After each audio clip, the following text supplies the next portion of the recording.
Cordelia stumbled backwards as the man lurched through the door, bringing the rain and the unruly wind into the house with him. His rich brocade cloak smelled of sea spray and salt. "Lord Whitloof!" It was Aunt Ariadne carrying a lantern down the stairs.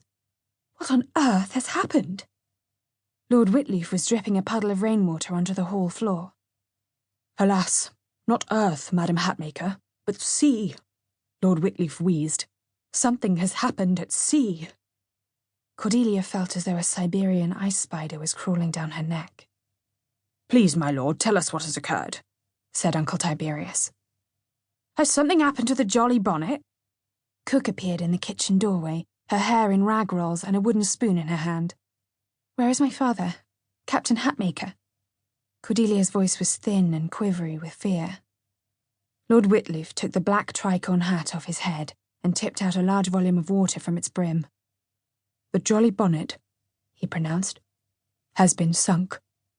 She crashed onto those ghastly rocks that guard the entrance to Rivermouth." The wind howled through the house. "But my father, where is he?" Cordelia asked.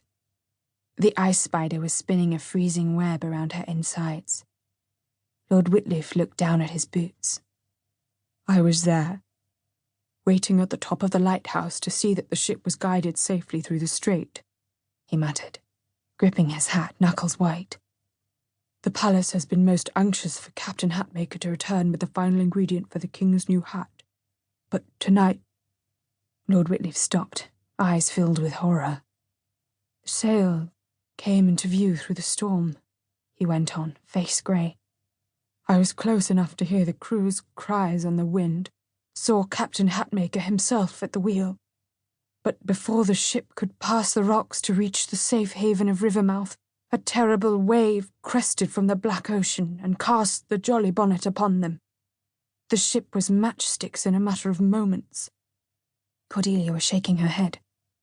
Then she realized her whole self was shaking. "All went down with the ship," Lord Whitloof whispered. "None survived." "But—" "No," Cordelia said.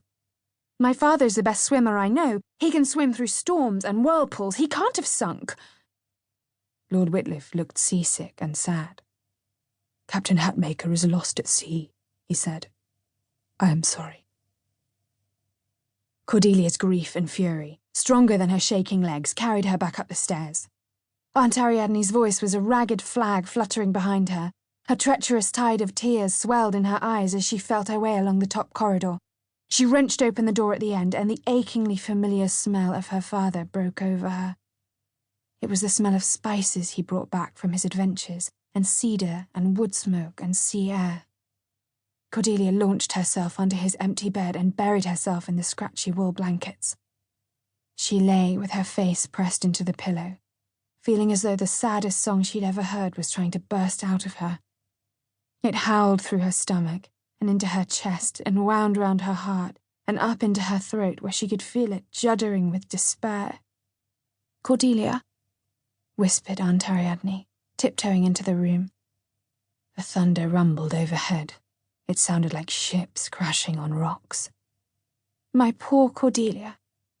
Cordelia lay with her whole body tense, determined not to let the sad song out of her mouth.